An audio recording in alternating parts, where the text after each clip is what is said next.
मेरा एक्सीडेंट 13 मार्च सन 2000 में हुआ था और मुझे डॉक्टर ने बिल्कुल जवाब दे दिया।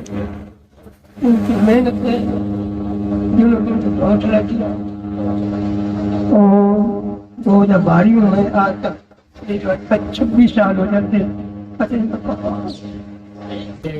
12 मार्च 2001 का की बात है। इनको एक्सीडेंट हुआ, इनके चेस्ट इंजरी हो गई, पूरा यहाँ तक में ऊपर तक इनके हवा भरी हुई थी क्योंकि ये लंग्स इंजर हो गए थे। तो इनको सिविल हॉस्पिटल में ले जाया गया था। तो वहां से इनको डीएमसी लुधियाना के लिए रेफर किया गया। तो ऑन द वे ये शाम का टाइम था, रात का टाइम था, ये इनको एपेक्स में ले आए। हमने इनको चेस्ट ट्यूब डाली, जो भी ट्रीटमेंट होता है किया और ये सही सलामत खड़े हैं। अगर ये डीएमसी लुधियाना की तरफ प्रस्थान करते तो इन्होंने सरदूलगढ़ नहीं पहुंचना था, ये जिंदा नहीं होते क्योंकि इनको सांस आने की बहुत ज्यादा दिक्कत थी। तो इनका जो भरोसा था हमारे पे, नए हॉस्पिटल पे, नए डॉक्टर पे, उसके लिए मैं इनका बहुत बहुत धन्यवाद करता हूँ। इनके रास्ते मैं सिरसा के लोगों का, सिरसा की जनता का, आसपास के लोगों का भी बहुत बहुत शुक्रगुजार हूँ कि उन्होंने हमारे पे बहुत भरोसा किया और हमारे को इस मुकाम तक पहुंचाया। मुझे वो याद आता है जब मैं रिजाइन लिख के सफदरजंग हॉस्पिटल में मेरे एचओडी के पास गया, तो मेरा नाम राजकुमार है, यहाँ लोग आर के जानते हैं। तो मुझे बोलते हैं राजकुमार, बंगाली थे वो, मुझे कहते हैं राजकुमार कहाँ जा रहे हो? मैंने कहा सर मैं अपने घर जा रहा हूँ, अपने गांव जा रहा हूँ। कहता गांव में तुम्हारे से ऑपरेशन करवाने कौन आएगा? मैंने कहा सर आएगा नहीं आएगा पता नहीं, गुरु महाराज जाने, ऊपर वाला जाने। मैंने तो डिसाइड कर लिया ये मेरा रिजाइन पकड़ो और मुझे छुट्टी दो। तो उनको मैंने कन्विंस किया और मैं सीधा आके बैठ गया क्योंकि मैंने कहीं पे कोई ट्रस्ट में या किसी सिविल हॉस्पिटल में काम नहीं किया था। मैं सीधा सफदरजंग हॉस्पिटल से रिजाइन करके आ गया। तो ये मेरे पहले सर्जरी पेशेंट थे। जब भी आते हैं ना, हर 11 मार्च को मेरे लिए केक लेके केक कटवाने आते हैं और ये फाइनेंशियली बहुत ही लोअर मिडिल क्लास है, फिर भी इनका जो इनका जेस्चर है ना, वो बहुत ही काबिल तारीफ है। बहुत बहुत शुक्रिया है। मेडिकल लाइन अपने आप में ना बड़ी एक इंटरेस्टिंग लाइन है। इसमें जैसे आप ईसीजी देखते हो ना, ईसीजी एक अप जाएगा, एक डाउन जाएगा, एक अप जाएगा, एक डाउन जाएगा। ये ना कभी ऐसे नहीं चलती। बिजनेस के ग्राफ जो है ना ऐसे अप जा रहे होते हैं। और जो मेडिकल लाइन है, जो बायोलॉजी की लाइन है, इसमें ना 2 + 2 4 कभी नहीं होता है। 2 + 2 6 भी होता है, 2² 2 भी हो जाता है और 2 + 2 10 भी हो जाता है। मतलब कई बार बिल्कुल जो मरने वाला पेशेंट है वो ठीक होकर बैठा होता है अगले दिन, और कई बार बिल्कुल अच्छा वाला चलता हुआ पेशेंट आता है और वो सिक हो जाता है। ये लाइन की अपने आप में ना एक बेसिक सी चीज है जिसको ना कोई इग्नोर नहीं कर सकता। ये सबके साथ होती है, हमारे साथ भी होती है, हर किसी अमेरिका में भी होती है, हर दुनिया के हर अस्पताल में होती है। तो ऐसे ही हमारे साथ भी उतार चढ़ाव वाला रहा। पर मोटा मोटा अगर मैं कहूँ, सिरसा की जनता इतनी कोऑपरेटिव है, इतना ज्यादा सहयोग है, इतने ज्यादा नाइस लोग हैं। मैं दुनिया में क्या आसपास के शहरों में भी देखता हूँ, यहाँ के लोगों की जो आपस में सहयोग और आपस में इकट्ठे रहने का जो ट्रेंड है, या जो इतने ठंडे लोग हैं, इतने अच्छे लोग हैं, दुनिया में कहीं नहीं है। आसपास के शहरों में अगर आप हिसार की बात करो, गंगानगर की बात करो, बठिंडा की बात करो, तो उससे सिरसा कई गुना ज्यादा अच्छा है। यहाँ के लोगों का रहन सहन, यहाँ के लोगों का मोह प्यार, यहाँ के लोगों का अटैचमेंट, वो जो है ना वो काबिल तारीफ है। उसकी मैं आप कह नहीं सकते कैसे धन्यवाद करूँ लोगों का या कैसे उसको बयान करूँ। प्लस मैं स्टाफ के लिए जैसे पहले भी बोला है कि किसी ने ये नहीं देखा कि दिन की ड्यूटी है, जब जरूरत पड़ी तो दिन रात लोग यहीं पे ही रह गए। मतलब एक पेशेंट को कुछ होता है तो दिल तक जाती है बात सबकी, और शायद इसीलिए हमारे आईवीएफ में भी आप देखो, मैं हमेशा बोलती हूँ कि हम ना परिवार की तरह, ऐसे नहीं लगता कि पेशेंट को बच्चा हुआ, ऐसा लगता है कि हम लोग सब एकदम, तो सबका इकट्ठा होना, हर ऊंच नीच को हम झेल गए 25 साल में, पता ही नहीं चला। मैडम अपेक्स की शुरुआत कैसे हुई? एपेक्स की शुरुआत इसके पीछे की स्टोरी क्या है? मैंने पहले ही बताया कि हम दोनों दिल्ली में थे, तो बाबा डॉक्टर साहब के फादर ने हमें एक दिन बुला के बोला कि बच्चों क्या सोचा आगे के बारे में। तो हमने कहा अभी तो सोचा नहीं है, सोच रहे हैं कहाँ पे जॉब ले, गंगाराम या कहीं चले जाएंगे, क्योंकि दिल्ली में थे। तो उन्होंने बोला कि नहीं, फिर छोटे सिटीज में नहीं वो फैसिलिटी मिल पाएगी, क्योंकि जैसे मैं दिल्ली की ग्रेजुएट, पोस्ट ग्रेजुएट, तो डॉक्टर साहब ने भी रोहतक से सर्जरी की। तो बाबा ने हमें बोला और फिर हमने पीछे मुड़ के कभी देखा ही नहीं। बहुत अच्छा लगता है यहाँ पे प्रैक्टिस करना। छोटे सिटी में जो लव मिलता है ना, वो नहीं है। दिल्ली में पैसा जरूर है, बड़े सिटीज में पैसा डेफिनेटली यहाँ से बहुत ज्यादा है, बट छोटे सिटीज में जो मोहब्बत मिलती है आपको, जो रिस्पेक्ट मिलता है, वो छोटे सिटीज की ही देन है। और सक्सेस की बात करें मैम, कितना सक्सेस मानते हैं, क्योंकि फॉरेन कंट्रियों से भी जो पेशेंट है वो यहाँ पर आ रहे हैं? देखो, दो बातें हैं। एक कि हम दोनों ना बहुत ज्यादा भगवान में विश्वास करते हैं। तो बहुत बार क्या होता है कि जब किसी के 7 बार IVF हो गया, फेल हो गया, अब क्या कर सकते हो आप? तो आप प्रे करते हो एंड समहाउ वो वर्क करती है। प्लस जो हम डिफरेंट करते हैं वो ये करते हैं कि हम ना पेशेंट की लाइफस्टाइल को बदलते हैं, खाना पीना बदलते हैं, क्योंकि बॉडी में इन्फ्लेमेशन हो जाती है जिसको सोजिश बोलते हैं, जिसकी वजह से प्रेगनेंसी नहीं आ रही होती। उसी तरह स्ट्रेस पे काम करते हैं हम, और फिजिकल एक्टिविटी पे काम करते हैं। इसलिए सक्सेस बढ़ता है। तो लोग दूर दूर से आते हैं, क्योंकि बच्चे के लिए लोग सोचते नहीं है कि कहाँ से आना है। मैडम, जब शुरुआत की और शुरुआत करने के बाद से अब तक के सफर में चैलेंज क्या कुछ मान के चल रहे हैं? आपने क्या चैलेंज फेस किया? हर रोज ही एक चैलेंजिंग मोमेंट होता है, हर रोज होता है, हर रोज होता है। एक हमारे पेशेंट पाकिस्तान से आई थी, ये 1-1.5 साल पहले की बात है। उसको बड़ी मुश्किल वीजा लगा और बड़े सारे यहाँ पे लीगल हर्डल्स थे। उसमें हमें भी बहुत बार SHO साहब के पास भी जाना पड़ा, SP साहब को भी रिक्वेस्ट करना पड़ा कि ये जेन्युइन पेशेंट है, इसको आने दिया जाए। बीइंग पाकिस्तानी एंड मोहम्मदन, उसके लिए बड़ा मुश्किल था। पर यहाँ के लोगों ने जो उसका सत्कार किया, यहाँ की जो सोशल संस्थाएं उनको मिलने आई, उनकी हेल्प करी, उनके लिए वो SP साहब तक के पास गए कि इनका वीजा बढ़ा दिया जाए, इनको इलाज करवाने दिया जाए। वो बहुत काबिल तारीफ था। उनकी आप वो क्लिप देखोगे तो आप हैरान रह जाओगे, इतना खुश होके गया वो पेशेंट। हमारी जो हॉस्पिटैलिटी है, हमारे जो यहाँ के एरिया के जो लोगों की जो मेल जोल का जो स्वभाव है, वो बहुत ही अच्छा है। हर्डल आती भी है तो हर्डल को ऐसे निकाल देते हैं हमारी संस्थाएं और हमारे लोग मिलके, मजा आता है। यही हमारे सिरसा की ब्यूटी है। तो जो सोच के चले थे उस लक्ष्य को पार कर पाए? जब हॉस्पिटल की शुरुआत रखी गई, नींव रखी गई थी, उस समय जो सोच आपकी थी, अब जो सोच में कितना परिवर्तन है सर? मैं अगर आपको दिल की बात बताऊं तो जब मैंने यहाँ पे छोटी सी जब वो दुकान जिसको हॉस्पिटल बोलते हैं शुरू किया था, मैं एग्रीकल्चर बैकग्राउंड से हूँ। मेरी खेती बाड़ी की जमीनें काफी हैं, बप में भी, कुसर में भी। तो मेरा टारगेट ये था कि मैं 10 साल डॉक्टरी करूंगा और उसके बाद मैं ना खेती बाड़ी ही देखूंगा या कुछ और काम करूंगा। डॉक्टरी में ज्यादा टेंशन है, ये काम नहीं करना। पर इतना प्यार मिला, इतना सत्कार मिला, इतना लोग ना बाउंड करके रहते हैं, इतना अपनेपन से आते हैं कि अब मैं मना करने की परिस्थिति में नहीं हुआ। मैं सोच भी नहीं सकता कि अगले 10-20 साल में मैं प्रैक्टिस छोड़ सकता हूँ ये इस प्रोफेशन की। और मैं यहाँ के लोगों की कहूँगा कि उन लोगों की वजह से मतलब हमने ना बहुत इंजॉय करके प्रैक्टिस किया। आप ज्यादातर डॉक्टर से पूछोगे तो वो कहेंगे कि हमारे प्रोफेशन में स्ट्रेस बहुत है। ये माना जाता है कि डॉक्टर्स की लाइफ भी ना 10 साल कम होती है देन कॉमन मैन। बट हम दोनों ना बहुत शौक से करते हैं। डॉक्टर साहब को सर्जरी करने में बहुत मजा आता है, मुझे IVF करने में। मतलब हमें ऐसा नहीं लगता कि हम काम करके जा रहे हैं ना, हमें लगता है हम हॉस्पिटल में आए, पेशेंट से मिले, बातें की, बहुत अच्छा लगता है। तो स्ट्रेसफुल कभी भी नहीं रहा। सर, कोई ऐसा पल 25 सालों में जो यादगार बन गया हो? पल बहुत सारे पल। हम लोग स्टाफ के साथ बहुत मजे करते हैं। मतलब एक्चुअली हमारा क्या है कि हम डेडिकेटेड होके काम करते हैं, बट स्टाफ हमारे लिए फैमिली की तरह है। तो हम बाहर घूमने के लिए जाते हैं। तो एक बड़ा इंटरेस्टिंग सा इंसिडेंट है, हम लोग गए थे ऋषिकेश और वहां पे राफ्टिंग कर रहे थे। तो राफ्टिंग करते करते हमारे 2 लोग पानी में गिर गए। तो नहीं, हमारी जो 6-7 लोग थे, OT स्टाफ थे, जो मेन हमारे स्टाफ हैं, बनवारी, संदीप, जसवीर, जो हमारे सारे नहीं गिरे थे। तो वो जो बोट थी ना, वो थोड़ा सा शरारती, उसका जो उसने को कैप्टन था गिरा ना, दिया। उसने कहा कि ये ना आप वो पिलर को चलाना बंद कर दो, चप्पू चलाना बंद करो। इन्होंने बंद कर दिया और बोट गंगा जी में उलट गई।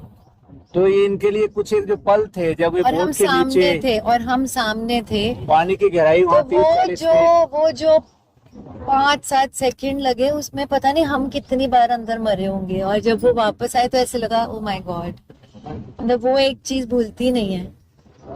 करने तो मस्ती गए थे और तो बहुत एक बार तो चले गए थे। डॉक्टर साहब, डॉक्यूमेंट्री में आपकी देख रहा था, आप पूरी मस्ती कर रहे थे। जब दो डॉक्टर आपस में मिलते हैं फिर बात क्या थी, क्या बातचीत होती है दोनों? जब दो डॉक्टर आपस में मिलते हैं ना, हमारा एक ही बात होती है कि डॉक्टर की बात नहीं करनी है, डॉक्टर की बात करना अलाउड नहीं है। तो क्योंकि डॉक्टर की बात में ऑलवेज स्ट्रेस है कि पेशेंट वो ठीक हो रहा है, वो नहीं हो रहा है, तो यही हमारा टारगेट होता है। कुछ और बात करो, कुछ और मूवी की बात करो, कुछ भी करो जो आपके मतलब हम एक बड़ी होलसम सी लाइफ जीते हैं। ऐसा नहीं है कि पेशेंट की बात नहीं करते, जहाँ जरूरी है कुछ ऊंच नीचे तो वहां तो हम पूरा ग्रुप बैठ के डिस्कस करते हैं कि कैसे करना है, किस इशू को कैसे लेके जाना है। बट अदरवाइज घर जाके हम रिलैक्स्ड होके अपनी लाइफ जीते हैं। एक इंटरेस्टिंग बात मैं आपको बताना चाहूंगा। जैसे जैसे हम इस उम्र के पड़ाव पे पहुंचे हैं, मैं 56 ईयर्स का हूँ, तो हमने ये सीखा कि अगर कोई सबसे बड़ी दौलत है, सबसे बड़ा धन है, तो आपकी बॉडी है, आपकी सेहत है। तो सेहत का इतना ज्यादा ध्यान रखना है कि आपको हर चीज से ऊपर उसको रखना है। नंबर 1 प्रायोरिटी सेहत है, और नंबर 2 प्रायोरिटी अगर किसी मेल के लिए बोलूं या फीमेल के लिए भी खैर इक्वली इंपॉर्टेंट है, वो आपकी बीवी है या आपका हस्बैंड है। आपकी लाइफ के मजे, आपकी लाइफ में एंजॉयमेंट तब तक है जब तक आपका स्पाउस हेल्दी है, फिट है। तो साइकिल के 2 पहिए होते हैं, साइकिल के दोनों पहियों में हवा होगी, दोनों पहिए सही चलेंगे तो साइकिल बढ़िया चलेगी। जिंदगी भी एक साइकिल है। तो उसके लिए ना हेल्थ का आपको, मैं कहता हूँ, कुछ करना पड़े वो ध्यान रखना ही रखना है। अगर आपको किसी ने सजेस्ट कर दिया कि मीठा नहीं खाना या कनक कम खानी है, तो कम ही खानी है आपको। और आपके लिए जो चीजें सही नहीं है तो सही नहीं है। और जो परहेज किसी कारण से आपको सजेस्ट हो गए, जैसे आजकल व्हीट से बहुत एलर्जी है लोगों को, मिल्क से बहुत ज्यादा लोगों को एलर्जी है। 80-90% लोगों को दूध के लिए मनाही है अगर वो चेक कराएंगे तो। बहुत सारे लोग हैं जिनका डीएनए टेस्ट बोलता है कि उनको अल्कोहल जो है वो सूट नहीं करेगी, उनका लिवर फेलियर हो जाएगा। ये आजकल लेटेस्ट टेस्ट है, जीन टेस्ट कराते हैं लोग। उनको वो ड्रिंक करेंगे तो उनका लिवर बहुत जल्दी जाएगा। बहुत सारे लोग हमने देखे कि सारी जिंदगी ड्रिंक किए, 90-90 साल जिए। खुशवंत सिंह जी 95 साल में भी वो डेली 2 पैग लेके सोते थे, जो हमारे सेलिब्रिटी राइटर थे खुशवंत सिंह जी। उनको सूट करती थी वो चीज, वो इस्तेमाल कर सकते हैं। जिसके लिए जो चीज सही नहीं है उसको लेना तो एक पाप है, और उस सबसे बड़ा धर्म है कि आपको मानुष शरीर मिला और आपने उसके लिए वो चीजें डाली उसमें जो चीजें आपको सही नहीं बैठी। अभी डॉक्यूमेंट्री चल रही थी, देखते देखते मैडम भी भावुक हो गए। कुछ पल ऐसे थे जो याद आए, पुराने यादें ताजा होगी पुरानी। एक्चुअली जो लास्ट वाले बच्चों वाले मोमेंट्स थे तो वो मैंने देखे नहीं थे, तो नेचुरली कि बच्चों ने किस हिसाब से रिएक्ट किया वो अच्छा ही लगता है कि ठीक है, क्योंकि हमारे बच्चों ने बहुत सपोर्ट किया है। मुझे याद है मेरे बेटे का फर्स्ट बर्थडे था और हम लोग एपेक्स से निकल रहे थे, और कुछ एक ऐसा इंसिडेंस हुआ, डिलीवरी करने आई थी कि मेरा मूड बहुत ऑफ, क्योंकि पेशेंट के साथ ही हमारा ऐसे रहता है। तो उस दिन हमने बर्थडे सेलिब्रेशन में हम गए तो सही, लेकिन ऐसा नहीं लग रहा था बर्थडे सेलिब्रेशन में, ऐसा लग रहा था जैसे कोई हमारे घर में मातम हो। इसी तरह एक वो इंसिडेंस भी है जब हम जा रखे थे, फ्लाइट की टिकट्स हो रखी थी, और बाउदीन से एक दफा हम कुछ बाहर का प्रोग्राम बना हुआ था, तो बच्चे एक पीछे बैठे थे। हमारा इम्पोर्टेंट पेशेंट था, वो ब्लीड करता हुआ आ गया। आपको ब्लीड करता हुआ पेशेंट आता है तो उसको कोई और संभालने को तैयार नहीं होता। हम भावती से थोड़ा सा आगे थे, हमें फोन आया कि अपना पेशेंट है वो बहुत सिक है और ब्लीड कर रहा है। तो हमने ब्रेक लगाई, 1 मिनट हमने विचार किया करना क्या है। हमने उसी क्षण गाड़ी वापस मोड़ ली, सारी टिकट, सारी फ्लाइट, सारा टूर कैंसिल। बच्चों को बुरा लगता है, पर धीरे धीरे उन्होंने सीख लिया, कि ठीक है, जब मम्मी पापा के पास टाइम नहीं है तो नहीं है, और जब है तो हम बच्चों के लिए है। जो प्यार 25 सालों में सिरसा सहित देश प्रदेश से मिला है, धन्यवाद करना चाहेंगे उन लोगों का, खासकर आज 25 साल पूरे हो रहे हैं हॉस्पिटल के। क्योंकि एपेक्स हमेशा से ही एक विश्वास का पात्र रहा है, उसको लेकर क्या?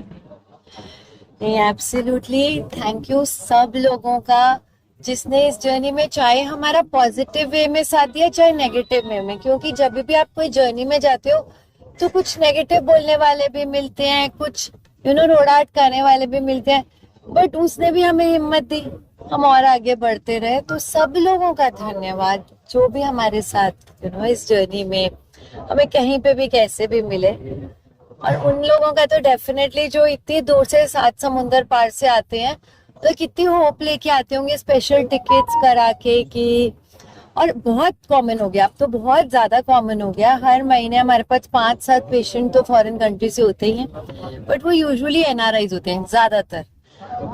मैं उस दिन की वेट कर रही हूँ जब not NRIs but real foreigners, यानी अंग्रेज ब्लैक एंड व्हाइट अंग्रेज को इस धरती पे, सिरसा की धरती पे लाना हमारा लक्ष्य, नेक्स्ट टारगेट है। वो IVF के लिए भी आएंगे यहाँ पे और वो सर्जरी कराने भी आएंगे यहाँ पे, क्योंकि अगर आप वहाँ की वो देखो, वहाँ की जो मेडिकल फैसिलिटीज हैं, वहाँ 2-2 महीने की डेट मिलती है। आप कनाडा या कहीं भी बड़े कंट्रीज की बात करो, एंड मनी बहुत एक्सपेंसिव बहुत है। दांत में आज दर्द है, आपके मोटे में आज दर्द है, 2 महीने बाद की अपॉइंटमेंट है, तब तो ना तो दांत निकल जाएगा या मोटा भी ठीक हो जाएगा। वो हमारे यहाँ पे तो आप देखते हो कि आप 10 मिनट में 2 डॉक्टर की कंसल्टेशन लेके भी आ सकते हैं, इतनी इजीली उपलब्ध है। और जो हमारी जो कॉम्पिटेंस है, हमारा जो डॉक्टरी का जो लेवल है, वो इंटरनेशनली किसी भी कंट्री से कंपेयर करोगे उससे कई गुना ज्यादा अच्छा है।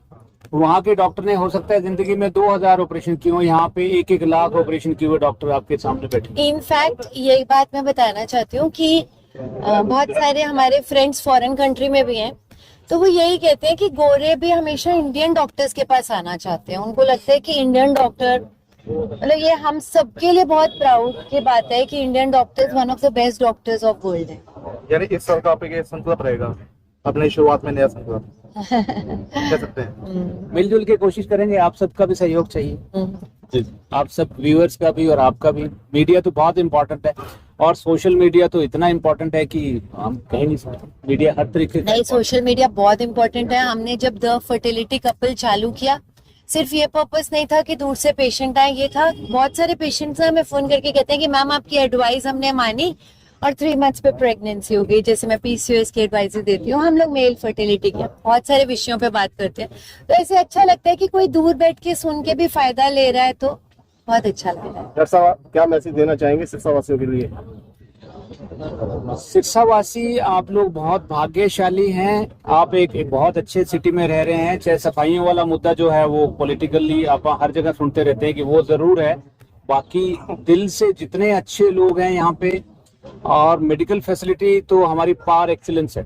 हमने पहले भी बताया कि जो पेशेंट्स को पहले हम रेफर करते थे डेली 2-3 पेशेंट की, तुम SMS चला जा, तो CMC लुधियाना चले जाओ, तुम चंडीगढ़ जाओ, PGI जाओ, आज उसकी बिल्कुल जरूरत नहीं है। आपको मेडिकल फैसिलिटी है, डोर स्टेप मिल रही है। आप 4 कदम चलो और आपके लिए एक कॉम्पिटेंट डॉक्टर हर तरह की सुविधा, हर तरह की मशीनें लेके बैठा हुआ। आप बहुत भाग्यशाली हो। और जो रेट्स हैं हमारे कुछ भी नहीं है। जैसे इंडिया में फूड बहुत सस्ता है ना, और नंबर 2 इंडिया में मेडिकल फैसिलिटी बहुत ज्यादा सस्ती है। जिनके लोग बाहर बैठे हैं ना, विदेश में बच्चे बैठे हैं या रिश्तेदार बैठे हैं, वहां से पूछोगे तो पता लगेगा यहाँ तो कुछ ही नहीं है। यहाँ तो जितनी वहाँ एक कंसल्टेशन चार्जेस होते हैं, उतने में तो यहाँ ऑपरेशन करा के मरीज घर आ जाता है। मतलब कुछ भी नहीं है। 1/10 यहाँ पे चार्जेस है बाहर से, और इजीली अवेलेबल है। एक आप 5 मिनट में स्कूटी उठाओ, हॉस्पिटल जाओ, डॉक्टर की बस मिलो, तैयार बैठा है डॉक्टर। ऐसी कहाँ है? ऐसा कहीं नहीं है दुनिया में। दिल्ली वाले लोग भी बहुत सफर करते हैं आजकल, जो मेट्रो टाउन में बैठे हैं, उनके लिए इजी नहीं है कि पहले तो सर्च करो, फिर उसकी अपॉइंटमेंट लो, फिर उसके इतने भारी भरकम फीस दो, फिर वहाँ वेटिंग और आराम से बैठे रहो। ठीक है, उनके AC थोड़ा अच्छे हो सकते हैं हमारे से, पर वो सेटिस्फेक्शन नहीं है जो यहाँ पे। यहाँ जो अपनापन है ना, जो आत्मीयता है, जो बिल्कुल ही ऐसे घर के जैसे हम बात करते हैं बैठ के, ऐसा कहीं नहीं है दूसरा।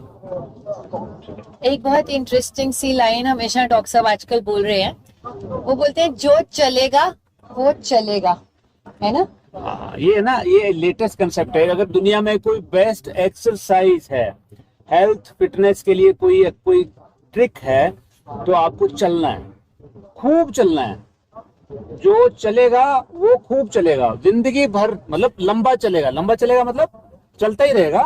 देखो इस दुनिया में जो आया है ना, कोई आदमी बीमार होके, लकवा होके, कोई ऐसी बीमारी होके कि उसको बिस्तर पे लेटना पड़ जाए, आईसीयू में जाना पड़ जाए, बेड सोर हो जाए, कोई नहीं चाहता। अगर नहीं चाहते ना तो खूब चलो, खुद घर में चक्कर काटो, पानी लेने जाओ, सीढ़ियां ऊपर चढ़ के जाओ, जहां मौका लगे चल के जाओ। 2 व्हीलर कम यूज करो और कार पे जहां लगे, जहां भी हो सके कि वॉक करो। एवरेज जो है ना, पुराने जमाने में बुजुर्ग हमारे 10 किलोमीटर वॉक करते थे और आज हमारी एवरेज 3 किलोमीटर भी नहीं है, और खाना हमारा उससे 3 गुना हो गया है। तो खाना पहले था ही नहीं, गरीबी थी, फूड ही नहीं था, पैसा ही नहीं था, रोटी होती थी और एक सब्जी मुश्किल से घर बनती थी, और दूसरी अगर किसी को चाहिए चटनी बन सकती है या वो प्याज आप फूट के खा सकते हो। आपके लिए 2-3 सब्जियों की अवेलेबिलिटी नहीं थी। आज हमारे पास फूड इतना फ्रीली अवेलेबल है क्योंकि हमारे पास पैसे थोड़े से बेटर हैं, हम फाइनेंशियली साउंड है, अच्छी बात है, पर चलना बहुत है। खाने का हक हमारा तब बनता है अगर हम खूब उसको निकालें। एक अपेक्स अस्पताल, किसी के पास कोई सहायता नहीं है, कम पैसे है, तो उसके लिए वो उनके लिए क्या करेगा? हमारे पास इस तरह का एक बजट रहता है, एक फंड रहता है कि कोई गरीब आ जाता है तो हम उसमें दवाइयों में भी मदद करते हैं। और जहां तक हमारे चार्जेस की बात है, वो तो हमें कोई टेंशन है ही नहीं। आपको पता है, हमने कॉर्पोरेट इसको अभी भी इस वजह से नहीं बनाया। हमारे पास बहुत सारे लोग आए कि हमारे साथ टाई अप कर लो, इस तरीके के बड़े बड़े डॉक्टर भेज देते हैं, रख लो। हमने कहा ना भाई, हमें नहीं करना, क्योंकि वो रखने के बाद फाइनेंशियल प्रेशर हो जाता है कि इतने लाख का आपका खर्चा है तो इतने आपको खर्च निकालने के लिए बिलिंग होती है। आप ना वो उतना फ्रीली आप गरीबों के लिए उपलब्ध नहीं हो सकते, जो आप जिस तरीके की काइंड ऑफ, जिसको हम कह सकते हैं राजागिरी में हम रहते हैं कि ठीक है जो देना दे जा, नहीं है तो कोई बात नहीं। और बिल्कुल गरीब आ गए तो बिल्कुल हम उसको फ्री में इलाज करके अपनी गाड़ी में बैठा के घर भी बैठा आते हैं, छोड़ आते हैं। ये तो बड़ा कॉमन सी बात है। कोई बहुत गरीब आ गया ना, पल्ले कुछ नहीं है, स्टाफ ने कह दिया सर ये बहुत गरीब है, ठीक है करो, ठीक है। Okay sir, thank you.